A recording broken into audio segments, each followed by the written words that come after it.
Don't forget to visit our swag shop, get some merch. Go to our socials for a link. Well, Kendall, my buddy, may be off on her maternity leave with little Kai Phoenix. But before she left, she made some time to meet up with her mom, hi Sid, and share some of her favorite recent book reads, some of her favorites. It's time again for Kendall's Book Club. So we have 3 books. Mom, you're up. First book, How to Stop Time by Matt Haig, who is, of course, one of my favorite authors.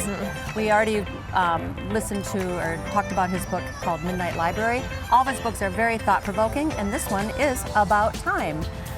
So we meet in London, where Tom Hazard has moved back to his former home and is now a history teacher at a high school. His first day there, he meets a beautiful French teacher. Her name is Daphne. Very intrigued by one another. But she is super intrigued by him because she is sure she has met him before. And she can't let go of it. Well, this causes him to back off, and I will tell you why.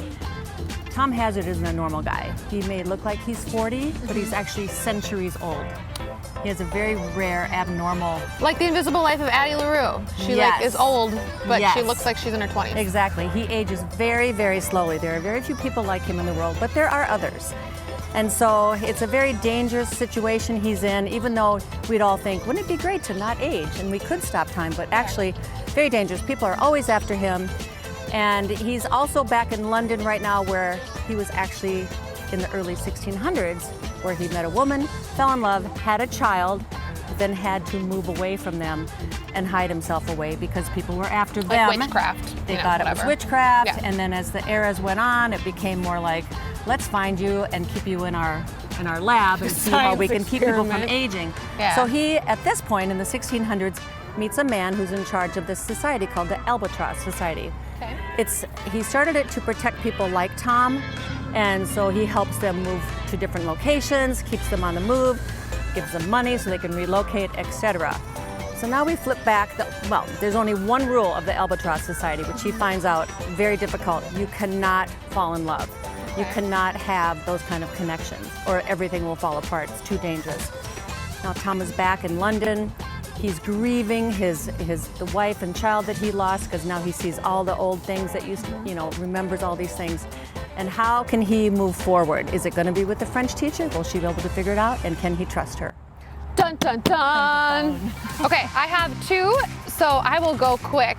But one is also relating to a little bit of time travel. It's called One Italian Summer by Rebecca Sturl, and I actually recommended one of her other books as well in 5 years. It was 2 years ago that I talked about it. But this book is about a mother-daughter team who, the mother passes away. This is not giving anything away. And her daughter's like, I don't know who I am without my mother. Very depressed, very unaware of what she should do next. Decides to go on this Italian trip that her mother and her had planned to go to Positano, whatever it is, the Italian coast. So they decide, she's like, I'm gonna go by myself and maybe I'll figure myself out when I get there. The second day she's there, she runs into someone. It's her mother when she was in her 30s.